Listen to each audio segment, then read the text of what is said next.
Three bullies surround a disabled boy at a bus stop. Rain pours down. They're mocking his speech, shoving his wheelchair. Keisha Williams has 20 minutes to reach her final job interview. Miss this, she's homeless in 3 weeks. But she sees the boy's terrified eyes. Without thinking, she throws herself between them. "Leave him alone!" A fight breaks out. Her interview clothes get soaked. Her last $7, wasted on bus fare to nowhere. Her only shot at survival, gone. But she keeps fighting for this stranger. What Keisha doesn't realize, the quiet boy she just saved is about to reveal a secret that will transform her life in ways she never imagined. Because sometimes losing everything for the right reason is exactly how you gain everything you never dreamed possible. 4 hours earlier, Keisha Williams stares at her cracked bathroom mirror. Dark circles under her eyes tell the story of sleepless nights spent calculating impossible math. Rent, $800. $800. Grandmother's medical bills, $2,347. Bank account, $47. The eviction notice on her kitchen table glows like neon. 30 days, that's all she has left. Her business degree hangs crooked on the peeling wall. Community college paid for with 3 years of night shifts at Murphy's Diner. The diner closed last month when the owner couldn't afford rent either.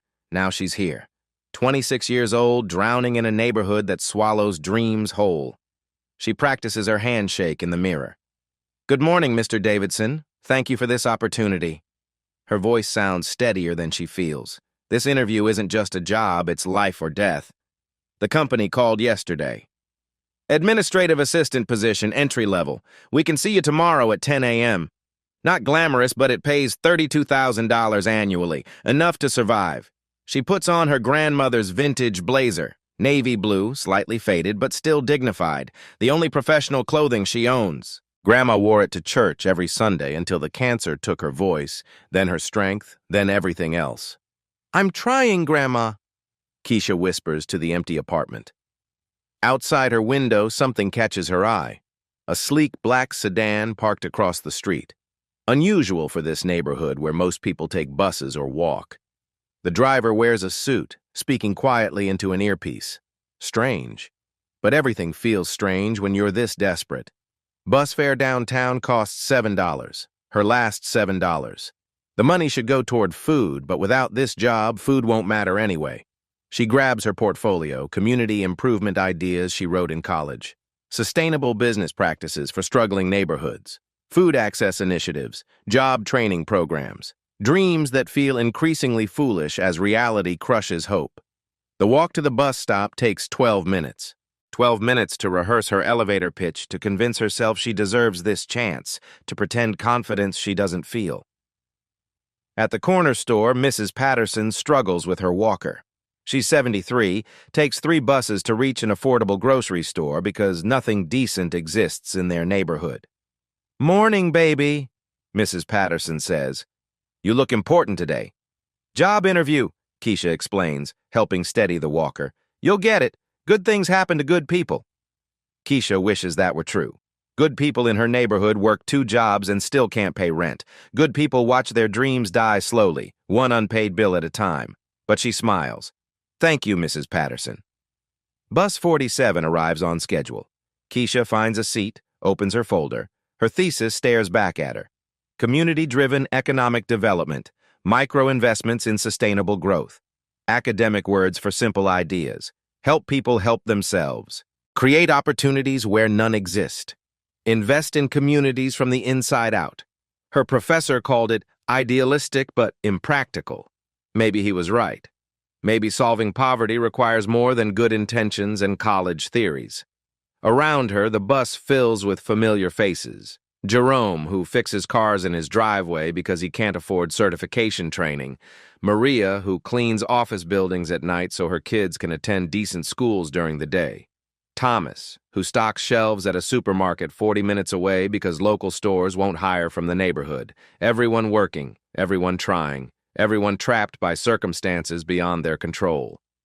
The interview location appears through the window, a gleaming corporate tower that represents everything her neighborhood lacks. Clean glass, fresh paint, security guards, people in expensive suits walking with purpose. She checks her reflection in her phone screen. The blazer looks professional enough. Her resume highlights volunteer work, literacy tutoring, community garden organizing, food bank assistance. Not glamorous, but it shows character. Character doesn't pay rent, but maybe it opens doors. Her phone buzzes. Text from a temp agency. Position filled, sorry. Another opportunity gone before she even knew it existed. This interview has to work. It's her final lifeline in a drowning world. The corporate tower grows larger as the bus approaches downtown. Through rain-streaked windows, she sees her future, either salvation or final defeat. Her grandmother's voice echoes in memory. "Baby, sometimes you got to help others before you can help yourself. The universe sees everything. It remembers kindness." Easy words when you have food in the refrigerator. Harder when you're counting days until homelessness. But maybe Grandma was right about one thing. Maybe the universe does see everything. Maybe it's watching right now. The bus lurches to a stop. 6 blocks to the interview. 35 minutes on the clock. Enough time if everything goes perfectly. Keisha steps off the bus into the beginning of the storm that will change everything. She just doesn't know it yet. But fate is already moving. In a specialized transport van 6 blocks away, a 12-year-old boy checks his expensive phone and notices his security detail is delayed in traffic. For the first time in 2 years, David Morrison will be alone and vulnerable, and Keisha Williams is walking straight toward the moment that will define both their lives forever. Thunder explodes overhead like a warning shot. Keisha checks her phone, 9:25 a.m., 35 minutes until her interview. The corporate tower gleams 6 blocks away through increasingly heavy rain. Her carefully planned route now faces Mother Nature's interference. She quickens her pace, clutching her portfolio against her chest. Her grandmother's blazer darkens with moisture. Each raindrop feels like time slipping away. The connecting bus stop comes into view. She needs Route 12 to reach the financial district. 5 more minutes of walking, then a short ride to salvation, or so she hopes. Rain transforms from drizzle to downpour in seconds. The flimsy bus shelter offers minimal protection. Water pools at her feet, seeps through her only good shoes. Her phone screen fogs with condensation. 9:27 a.m., still manageable if the bus arrives on schedule. That's when the specialized transport van pulls up. The hydraulic lift descends with mechanical precision. A driver in a crisp uniform helps a boy in a wheelchair navigate the platform. The boy appears 12 or 13, cerebral palsy affecting his movements but not dimming the intelligence in his eyes. His jacket bears a small embroidered crest, expensive looking, like private school uniforms. His phone isn't standard either. Something sleek, possibly custom-made with features she doesn't recognize. The boy checks his device with practiced efficiency, scanning the area as if expecting someone. His composure seems unusual for a child alone in a storm. The van driver secures the wheelchair, speaks briefly with the boy, then drives away into traffic. Now the boy waits alone. Vulnerable. That's when they arrive. 3 teenagers jog through puddles, Letterman jackets from Westbrook Prep, the elite private school across town. The leader, tall and athletic, spots the boy immediately. "Look what we got here," Tyler Richardson calls out, his voice carrying cruel amusement. "Little robot boy taking the bus like normal people." His followers, Alex and Jordan, laugh on cue, circling the wheelchair like predators sensing weakness.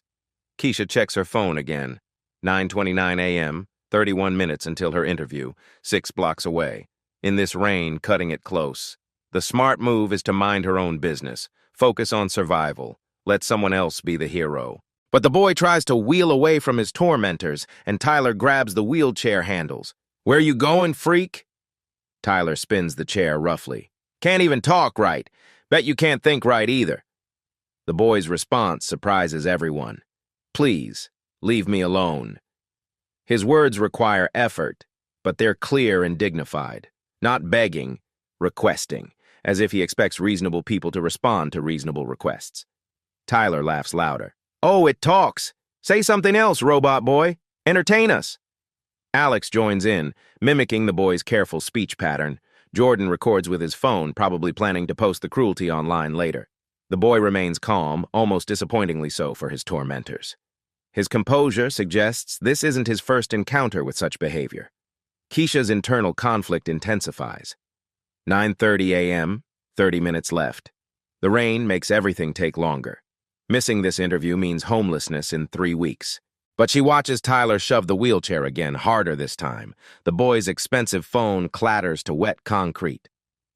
"Oops," Tyler says with mock concern. "Butterfingers.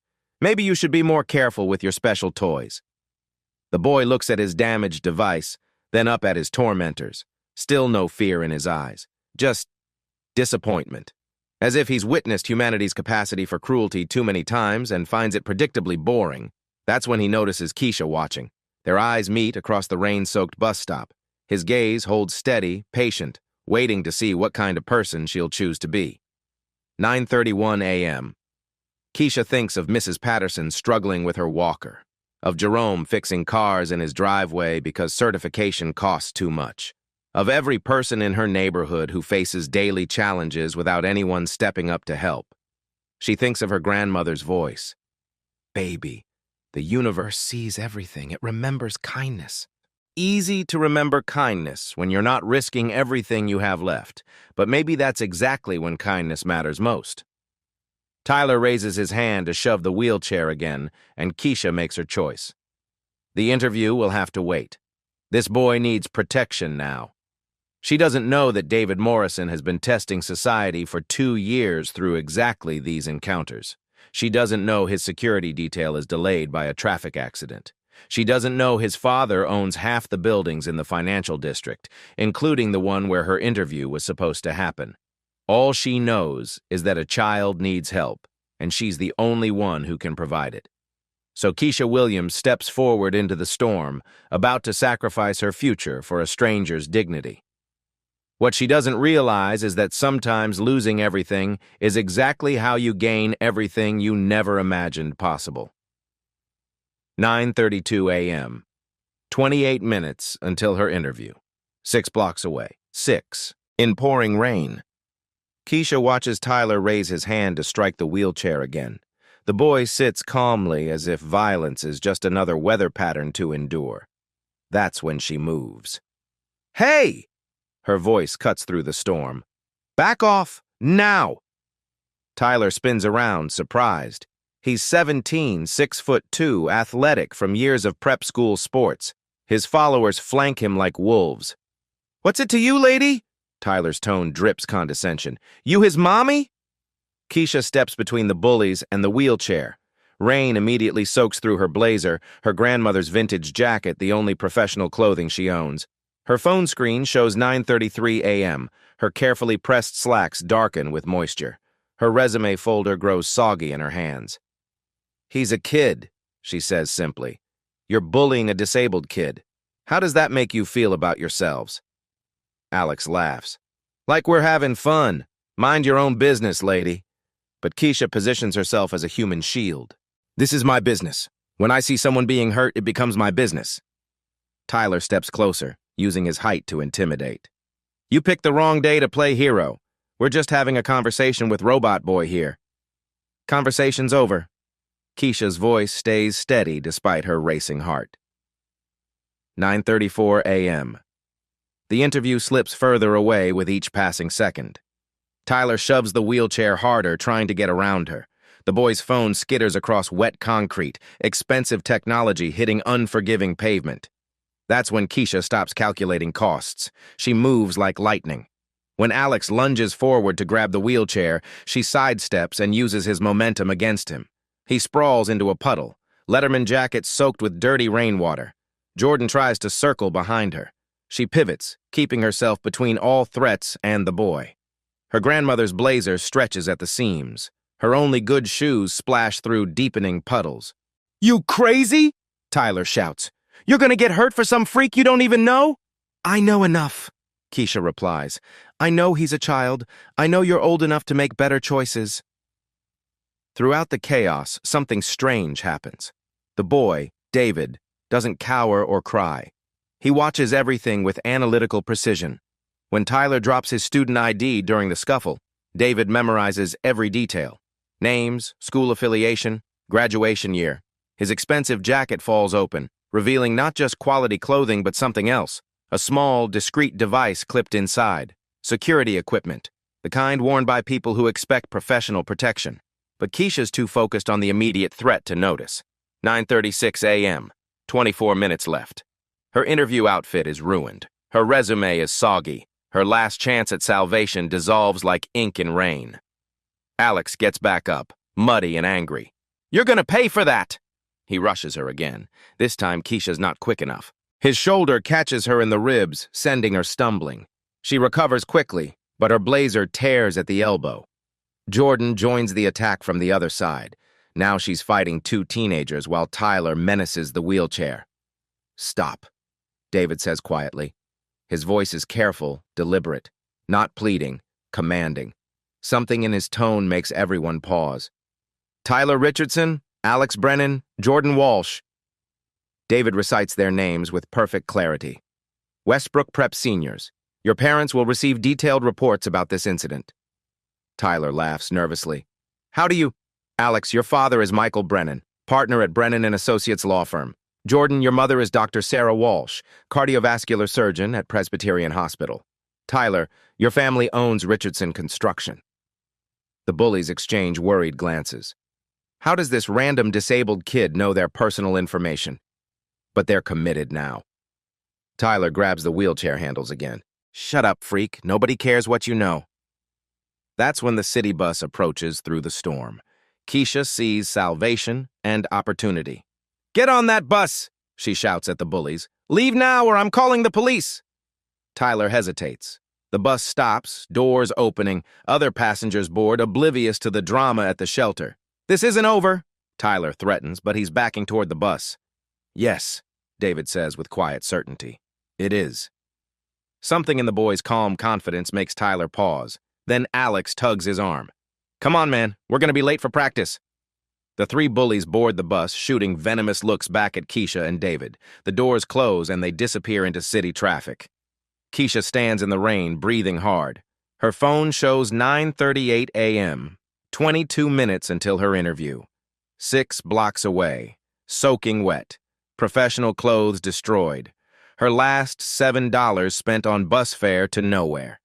She kneels beside David's wheelchair. "Are you okay?" He nods, his expression grateful but strangely composed. "Thank you. Most people don't stop." "Most people should." David retrieves his phone from the puddle. The screen is cracked but still functional.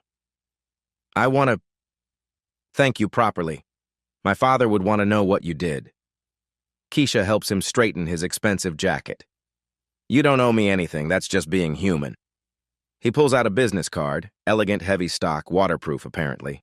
"Please, take this. Call the number." She glances at it. "Nathaniel Morrison, executive assistant. No company name, just a phone number and an exclusive district address." "I can't accept anything for doing the right thing," she says, trying to hand it back. "Please," David insists. His eyes are serious, older than his years.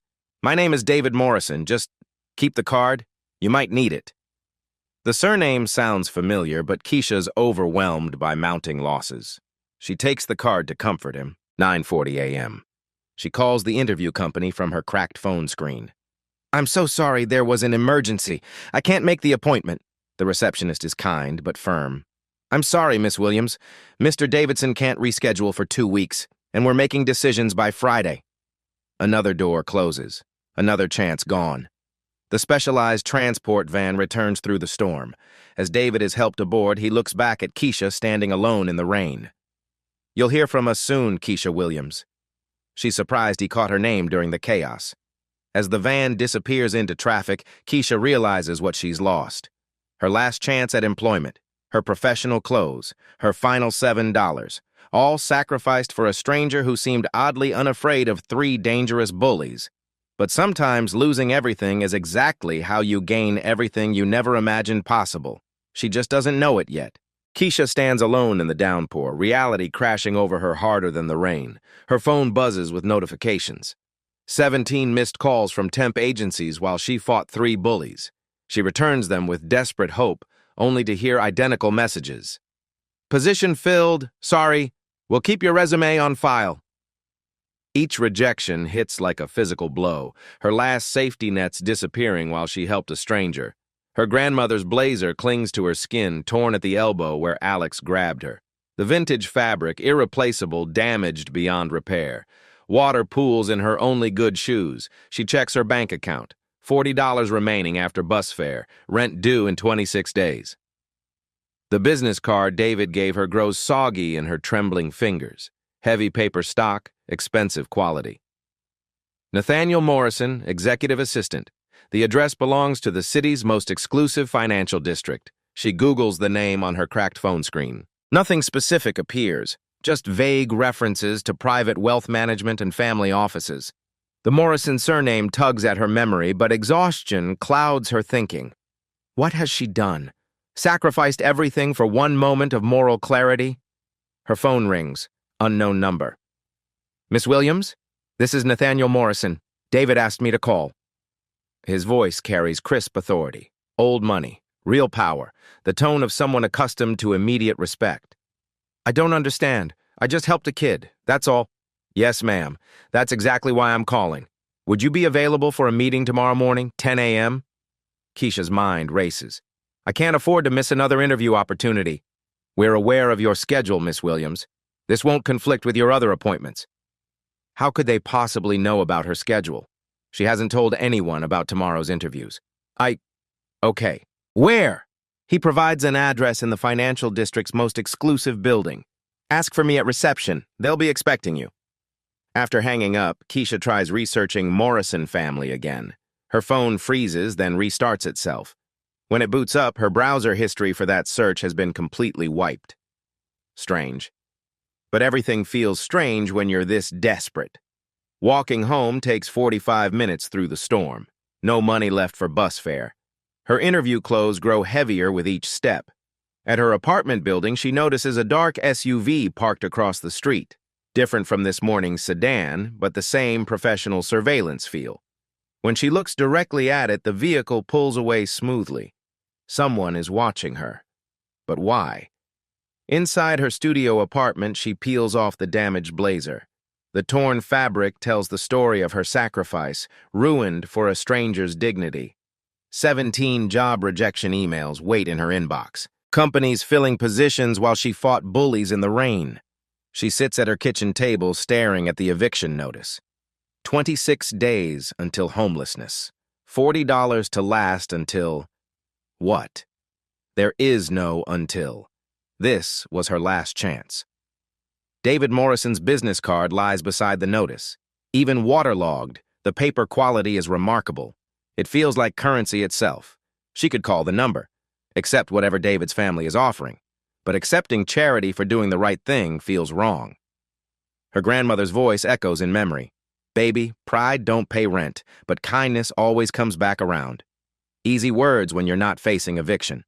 But maybe Grandma understood something about timing, about how the universe rewards people who protect others even when protection costs everything. Keisha looks out her window at the street where the SUV was parked. Empty now, but she feels watched, protected maybe, or monitored. Either way, her life has shifted into territory she doesn't understand. Tomorrow morning, she'll discover why David Morrison seemed so calm during the attack, why bullies knew to fear his family name, why her act of kindness triggered phone calls from executive assistants and surveillance vehicles. Tonight, she just knows she's broke, jobless, and facing homelessness in less than a month. But sometimes losing everything is the first step toward gaining everything you never imagined possible.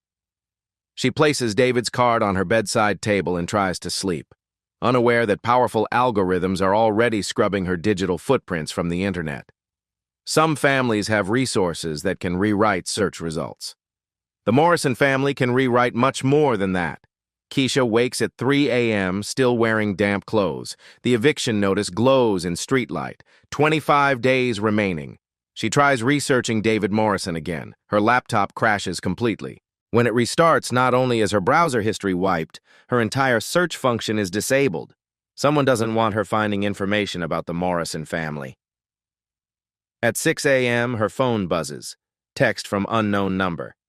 Car will arrive at 9:30 a.m. No need to respond. She never gave anyone her address. Looking outside, she spots the same black SUV from last night. Different parking spot, same professional surveillance. The driver wears an earpiece, watches her building with military precision.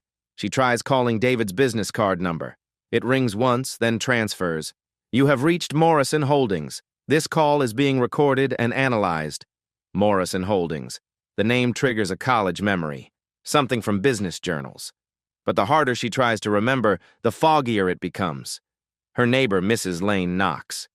Keisha, honey, men in suits asked about you yesterday evening. Said they were conducting employment background checks. What questions? Character references. How long you've lived here. Community volunteer work. Very thorough. More thorough than normal job interviews require. At 8 a.m., another text. Dress professionally. Meeting may run longer than expected. How do they know she needs professional clothes? Her ruined blazer hangs over a chair, testament to yesterday's sacrifice. She borrows a jacket from Mrs. Lane and walks to the bus stop, the same corner where everything changed. In daylight, it looks ordinary, but at exactly 9:30 a.m., a Blacktown car arrives. Not Uber or taxi, something more expensive. The driver wears a chauffeur's uniform. Miss Williams, Mr. Morrison is expecting you. Leather seats, privacy glass, bottled water that costs more than her daily food budget. During the ride, she notices two other vehicles following at discreet distances. A security escort she never requested.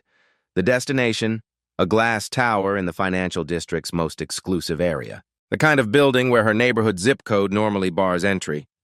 As they approach the marble entrance, Keisha sees her reflection in the privacy glass. 26 years old, wearing borrowed clothes, about to meet people with resources she can't comprehend. Yesterday, she was nobody, a desperate job seeker willing to sacrifice everything for a stranger's dignity. Today, she's riding in luxury cars with security escorts to meetings in towers that touch the sky. What has she stumbled into? And why does helping one disabled boy require this level of sophisticated response from people who can apparently rewrite internet search results and conduct background investigations overnight? She's about to discover who David Morrison really is, and why her moment of courage triggered attention from a family whose power extends far beyond anything she imagined possible. The elevator requires a special key card for the top floor. Nathaniel Morrison, 50s, impeccably dressed, escorts her upward in silence. Keisha's borrowed jacket feels shabby in this polished environment. The doors open to a penthouse office overlooking the entire city. Floor-to-ceiling windows, museum-quality art, furniture worth more than most people's annual salary. Behind an enormous mahogany desk sits a man she recognizes but can't place. 50s, wheelchair-bound like his son, but radiating authority that fills the room. "Miss Williams," he says, "I'm James Morrison, David's father." The name hits like lightning. Morrison Holdings, one of the largest private investment firms on the West Coast. Hotels, technology, renewable energy, commercial real estate. When Morrison Holdings makes acquisitions, it's front-page business news. James Morrison isn't just wealthy, he's one of the most powerful private citizens in the entire state. Her mouth goes dry. "You're that Morrison." "I am." "And you're the woman who protected my son yesterday." David wheels into the room, same boy from the bus stop, but now in his natural environment. This isn't a random disabled kid from a struggling family. This is the heir to a business empire worth billions. "Hi, Keisha," David says, more confident in familiar surroundings. The pieces click together with devastating clarity. The expensive jacket, the custom phone, the strange composure during the attack, the way he memorized the bully's personal information. David Morrison has resources most people can't imagine. "David has cerebral palsy," James continues. "He also has an IQ of 160, speaks 4 languages, and is being prepared to eventually help run our philanthropic foundation." But none of that mattered to those boys yesterday. They saw his wheelchair and decided he was powerless. Keisha's head spins. "So when I helped him..." "You helped the son of one of the wealthiest families in America," Nathaniel confirms. "Without knowing. Without expecting anything in return." James leans forward. David travels with discreet security. Professional protection always nearby. Yesterday, his detail was delayed in traffic due to a staged accident. For exactly 12 minutes, he was alone and vulnerable. The surveillance makes sense now. You set this up?" "Not specifically," James says carefully, "but we regularly test social environments. David takes public transport, shops in regular stores, attends community events. We need to know, is this a world where our son can live safely, where kindness exists naturally? David speaks up, his voice stronger in this setting. In 2 years, 47 incidents of harassment or bullying, people recording with phones to post online 36 times, people walking away and ignoring it 46 times, people helping because it was right. He pauses, meeting her eyes. One time, yesterday, you. The statistics hit like physical blows. 47 times this child faced cruelty. 46 times society failed him completely. Once, just once, someone stepped up. So I ruined my life for a social experiment. Her voice carries exhaustion and growing anger. James's expression softens. You ruined nothing, Miss Williams. You revealed everything. About yourself, about society, about what courage looks like when it costs everything you can't afford to lose. Nathaniel slides a folder across the desk. We had you investigated after yesterday's incident. Given what we're considering, we needed to understand exactly who you are. Inside, her credit history, employment records, college transcripts, character references somehow obtained, but also detailed reports on her volunteer literacy work, her thesis on community development, her reputation among neighbors. Remarkable, James says quietly. 26 years old, student loans paid through night shifts. Cared for your grandmother through her final illness while maintaining your GPA. Volunteer tutor for 3 years. Despite every reason to become bitter about systemic inequities, you remain someone who steps up for strangers. The investigation's thoroughness unsettles her. How did you get all this information? Resources, James says simply. When someone protects our family, we learn everything about them, David adds. The Bullies. We contacted Westbrook Prep immediately. Tyler Richardson, Alex Brennan, Jordan Walsh, all 3 expelled. Their parents called us, offered donations, begged for second chances. And James's smile turns cold. We don't negotiate with cowardice, Miss Williams. Ever. The power in that statement is staggering. 3 families destroyed with a single phone call. Prep school reputations ruined. College prospects eliminated. All because they hurt the wrong child. Tyler's father owns Richardson Construction, David continues. They just lost their biggest contract, renovating Morrison Hotels properties. Alex's father's law firm, we were their largest client. Not anymore. Jordan's mother is a surgeon, James adds. She'll find her hospital research funding has mysteriously dried up.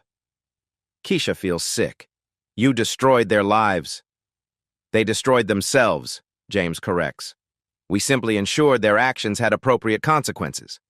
The scope of Morrison power becomes clear. They don't just have money, they have influence that can reshape entire families' futures with phone calls. But you, David says, excitement in his voice, you get rewarded. That's when she understands. This isn't just gratitude. This is recruitment. The Morrisons don't just want to thank her. They want to hire her. But for what? And at what cost to her soul? What do you want from me? She asks quietly. James smiles, the first genuinely warm expression she's seen from him. Miss Williams, we want to give you the resources to do what you've always dreamed of doing.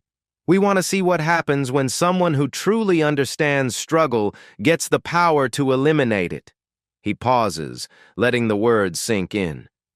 We want to change your life, and through you, we want to change the world.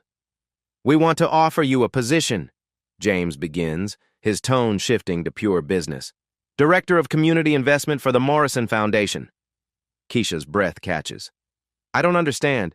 Our foundation invests in community development, sustainable business practices, job training programs, microloan initiatives, food access projects.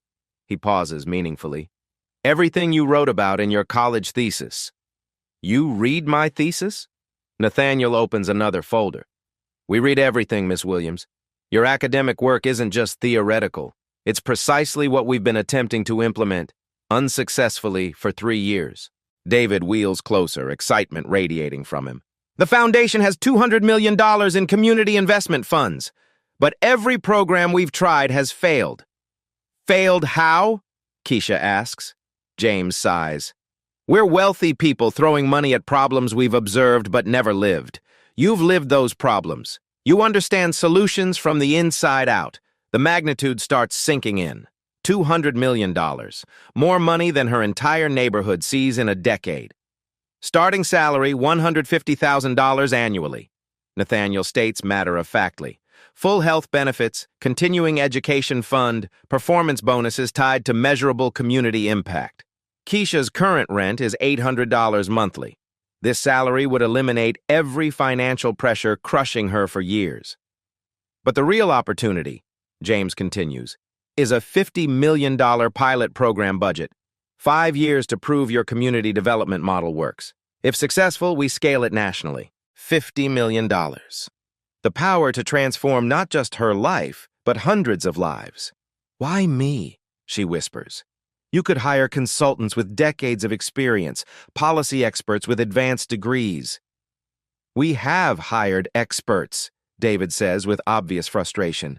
MBA consultants who've never missed a meal, policy researchers who studied poverty from university libraries. They create programs poor people don't want and can't use. James nods. David chose you, Miss Williams. Not because you helped him, though that matters enormously, but because of how you helped him. You saw injustice and acted without hesitation, without calculation, without any expectation of reward. The weight of their attention feels overwhelming. I'm not qualified. I've never managed budgets this size, never run programs affecting hundreds of people. You'll have complete support, Nathaniel assures her. A full team of analysts, program coordinators, legal advisors, but the vision, the direction, the community understanding, that comes from you. David's eyes shine with possibility. What if you succeed? What if you prove someone who understands struggle can solve struggle better than people who only study it? James shares quietly. My grandfather was a Chinese immigrant who built corner grocery stores. My mother survived polio when disabled people were hidden away. They succeeded because their community supported them, invested in their potential when banks wouldn't. We've been wealthy for 2 generations now, he continues. Wealthy enough to lose touch with what community support actually looks like at ground level. David's condition reminds us that vulnerability exists at every economic level, but resources can eliminate most vulnerability for most people. The personal connection moves her. This isn't just business, it's legacy. Your neighborhood will be our pilot site, Nathaniel confirms. Food access initiatives, job training programs, small business microloans, after-school programs, elderly support services.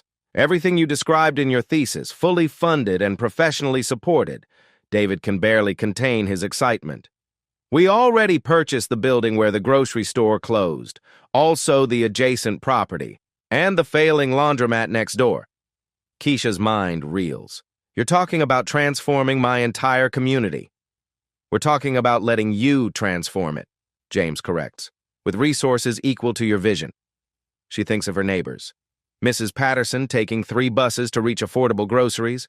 Jerome, brilliant with engines but unable to afford certification training. Kids hanging out at corners because nowhere safe exists after school. All the problems she's watched but felt powerless to solve. This is real? She asks, voice barely audible. This is real, James confirms. The question is whether you're ready to discover what's possible when someone who truly understands community needs has resources to address them systematically. The fear creeps in. What if I fail? David answers immediately. What if you don't? James slides another document across the desk. We'd like an answer within 48 hours. Community programs could begin within 60 days of your acceptance. She opens the folder. Detailed program descriptions, salary breakdown, benefit structure. Also a preliminary list of the first 12 families they'd like to assist. She hasn't recommended any families yet. David researched your literacy tutoring, James explains. He identified people you've consistently tried to help over the years. Consider it a starting point. The thoroughness is staggering. They know more about her volunteer work than she remembers herself. There is one condition, James adds, total transparency. Every decision, every program, every success and failure documented and published. We're not interested in charity that makes us feel good. We want sustainable change that actually works. The accountability feels right. You want proof that community investment can work. We want you to prove it, David corrects. Because if you succeed here, we replicate this model in 50 cities, maybe 100. The scope takes her breath away, not just her neighborhood, but neighborhoods across America. And if I fail? James's expression grows serious. Then we learn from failure and try again. But Miss Williams, looking at your track record of stepping up when others step away, failure seems unlikely. He stands from his wheelchair, moving to the window overlooking the city. Yesterday, you sacrificed everything for a stranger's dignity. Today, we're offering you the power to ensure no one else has to make that choice between survival and kindness. The offer hangs in the air like possibility itself. Transform her community. Change the national conversation about poverty. Prove that people who understand struggle can solve it better than those who study it. All because she stepped up when others stepped away. 6 months later, Keisha's neighborhood looks like a different world. The old Pack and Save building gleams with fresh paint and the sign Community Fresh Market. Local suppliers, fair prices, produce that doesn't require 3 bus transfers. Mrs. Patterson wheels her cart down aisles that smell of possibility instead of desperation. "Honey, I can walk to buy fresh vegetables now," she tells Keisha during a visit. First time in 15 years. Keisha's first hire. 12 neighbors, including Jerome as facilities manager. His natural engineering talent translates perfectly to refrigeration systems and building maintenance. He wears a company polo shirt with pride, finally certified and earning $45,000 annually. "Never thought fixing cars would lead to this," he grins, troubleshooting the walk-in cooler. "But engines are engines, right?" Next door buzzes the Morrison Community Skills Center. Computer literacy, certification programs, resume workshops.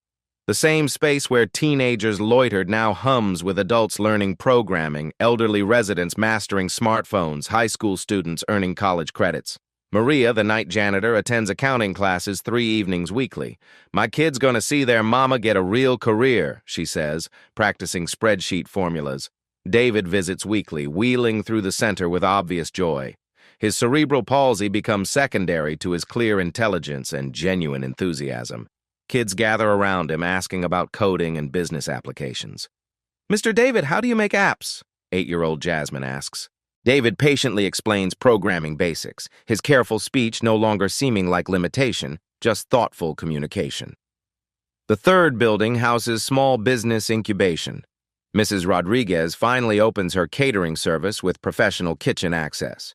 Marcus launches his landscaping company with equipment loans. The beauty salon reopens under new management. 3 women who completed business planning courses. Every loan includes mentorship. Every business launch includes community support. Local news covers the transformation. Morrison Foundation's revolutionary community investment model. Keisha appears on camera, professional but unmistakably from the community she serves. "The secret isn't throwing money at problems," she explains to the reporter. "It's listening to people who live those problems every day." National business publications take notice. Inside-out community development, when lived experience meets serious resources. Harvard Business Review requests a detailed case study. The ripple effects exceed every projection. Crime drops 35% in the 6-block pilot area, not through increased policing, but because people have destinations, employment, reasons for hope. Local elementary school test scores improve measurably. Dr. Williams, the principal, calls Keisha personally. "Whatever you're doing, it's working. Kids are coming to school fed, rested, and ready to learn. Property values rise, but anti-displacement policies ensure longtime residents benefit rather than suffer from improvements." Keisha moves to a comfortable 2-bedroom apartment 4 blocks away, still embedded in her community but no longer anxious about eviction notices. She drives a reliable car but often takes the bus, maintaining connection to neighbors' daily realities. The Bullies face consequences beyond expulsion. Tyler Richardson serves court-ordered community service at the Skills Center, initially resentful, gradually changed by exposure to people he once dismissed. He works alongside David during visits, conversations awkward but increasingly respectful. "I was wrong about you," Tyler admits one afternoon, helping David navigate the computer lab. "You were wrong about yourself," David replies gently. "Good thing people can change." The success metrics become undeniable. Employment up 45%, small business creation up 180%, community college enrollment doubled, violent crime eliminated entirely in the pilot zone. James and Keisha meet weekly to review data and refine expansion plans. 12 cities request pilot programs. The waiting list includes 40 more municipalities. The model works because you understand both the problems and the solutions, James tells her during one meeting. Harvard consultants study poverty from libraries. You lived it from kitchen tables. Other foundations send delegations to study the methodology. Policymakers request presentations. University researchers write papers about the Morrison model. David, now 13, moves confidently through community spaces. The neighborhood that once ignored his victimization now actively protects and includes him. Children wave when his transport passes, invite him to extend visits, ask technical questions about his adaptive technologies. His security detail operates more openly now, not because danger increased, but because David requested visibility. I want people to understand that protection isn't about weakness, he explains to his father. It's about community caring for each other systematically.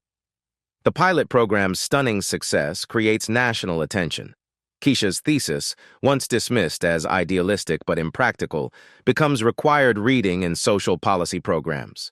What began as traditional charity evolved into community-controlled economic development. Residents increasingly make programming decisions through neighborhood councils. The Morrison Foundation provides resources. Community members provide direction. The transformation proves a simple truth.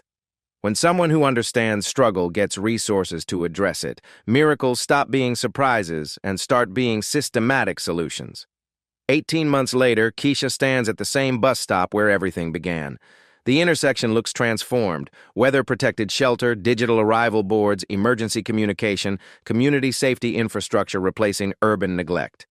A bronze plaque reads, "Community investment begins with community care. Morrison Foundation pilot site, #1. She drives a reliable car now, but sometimes waits here by choice, remembering the vulnerability of depending entirely on public transportation. Today, history repeats with different players. 3 eighth graders surround a boy with autism, mocking his stimming behaviors and communication app. The boy looks frightened, isolated, exactly like David 18 months ago. Before Keisha can intervene, a familiar figure steps forward. Tyler Richardson, now 18, positions himself between the bullies and their target. "Back off," he says firmly. "Find something better to do." The younger bullies recognize him, former Westbrook prep student, local reputation. "Tyler, why do you care about some autistic freak?" Tyler's response carries authority earned through months of community service. "Because that's what decent people do. You protect people who need protection." David arrives with Keisha for a program visit. Now 14, he moves through community spaces with confidence impossible that rainy morning. He watches Tyler's intervention with satisfaction. "Full circle," he tells Keisha quietly. "Almost there," she replies. Tyler helps the autistic boy with his communication app, calls his parents, exchanges contact information for future support. The same protection Keisha offered David, now naturally extended by someone who once embodied the problem. "Your program works," David observes. "People work," Keisha corrects. "The program just creates conditions where people can become who they want to be." 18 cities now operate Morrison Community Investment Centers. The application process for community directors is highly competitive. First, screening question. Describe a time you helped someone without expecting reward. They're seeking people like Keisha, individuals who instinctively step up when others step away. David was accepted to MIT's early admission but deferred 2 years. "I want to work in all 18 centers first. I need to understand what we've built before helping design what comes next." As their bus arrives, they still take public transportation to maintain community connection, Keisha reflects, "That morning in the rain, I thought I was protecting a kid from bullies. I didn't know I was protecting the catalyst for systematic change."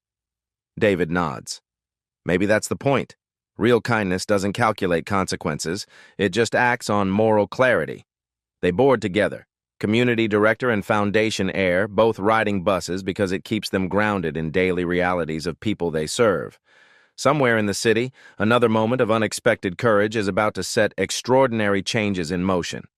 When protection becomes community standard rather than individual choice, transformation stops being surprising and starts being inevitable. Keisha's story proves that heroism isn't about having advantages. It's about having moral clarity to act when someone vulnerable needs protection. Every day there are Davids waiting at bus stops, Tylers who could choose growth over cruelty, and Keishas who possess power to change everything through one principled moment. The question isn't whether you'll encounter injustice or indifference. The question is, when you witness someone being diminished, will you step forward or step away? Your intervention might be noticed by someone with resources to transform communities, or it might simply transform one person's understanding of human dignity. Both matter equally. What would you have done in Keisha's situation? Would you sacrifice your last chance for a stranger's safety? Share your thoughts in the comments below. Like this video if you believe in choosing courage over comfort. Subscribe to Black Voices Uncut for more stories proving ordinary people create extraordinary change. Share this with someone who needs to remember that heroes look exactly like them. The next bus stop is waiting. Will you be the one who steps forward? At Black Voices Uncut, we don't polish away the pain or water down the message. We tell it like it is because the truth deserves nothing less.